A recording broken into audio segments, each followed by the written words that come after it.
बिहार चुनाव के पहले चरण में बम्पर वोटिंग। महिलाओं की ज्यादा वोटिंग पर क्यों उठ रहे सवाल, किसे मिलेगा इसका फायदा।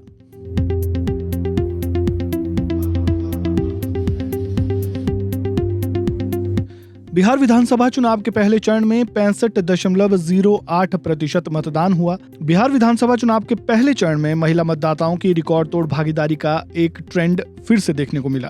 पहले चरण में महिलाओं ने पुरुषों से ज्यादा वोट डाला। राजनीतिक दल इस बढ़े हुए मतदान प्रतिशत को अपने पक्ष में बताते हुए जीत का दावा कर रहे हैं। सत्ताधारी एनडीए का मानना है कि महिलाओं की बड़ी भागीदारी उनके लिए जीत की गारंटी है, जिसका श्रेय वे सरकार की कल्याणकारी योजनाओं को दे रहे हैं। वहीं विपक्ष इसे बदलाव का संकेत मान रहा है। आयोग के आंकड़े बताते हैं कि पहले चरण में कुल 65.08% वोट पड़े, जिनमें से पुरुषों का मतदान प्रतिशत रहा 61.57%, जबकि महिलाओं ने वोट किया 69.03%, यानी 7.46% ज्यादा वोट डालकर महिलाओं ने इतिहास बना दिया। ऐसा नहीं है कि पहली बार महिलाओं ने बिहार चुनाव में पुरुषों के मुकाबले अधिक वोट किया हो। अगर हम पिछले ट्रेंड पर नजर डालें तो 2005 में महिलाओं की भागीदारी 2.4% पुरुषों से ज्यादा रही। 2010 में महिलाएं 3.3% आगे रही।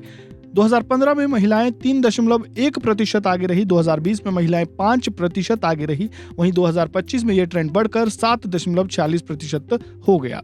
हर चुनाव में ये ट्रेंड बढ़ता जा रहा है। मतलब साफ है, महिलाएं अब बिहार की राजनीति की गेम चेंजर बन चुकी है।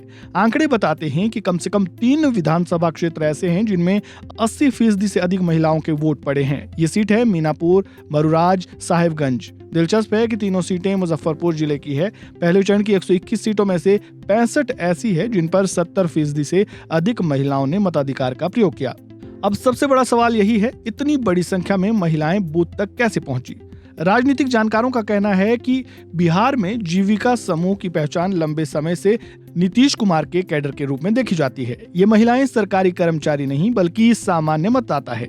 ऐसे में इन्हें चुनावी प्रक्रिया में शामिल करना निष्पक्ष चुनाव की भावना के खिलाफ माना जा रहा है।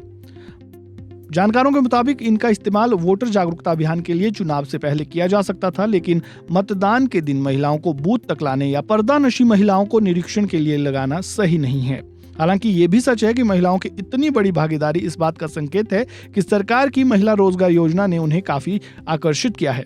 दूसरी तरफ महागठबंधन की तरफ से हर साल 30,000 रुपए देने की घोषणा ने भी कई महिलाओं को प्रभावित किया।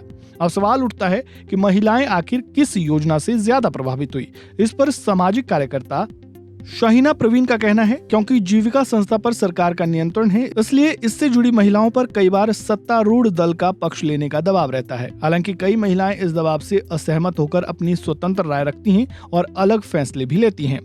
लेकिन मौजूदा जमीनी हालात और दोनों गठबंधनों की रैलियों में जो तस्वीर दिख रही है वो काफी दिलचस्प है।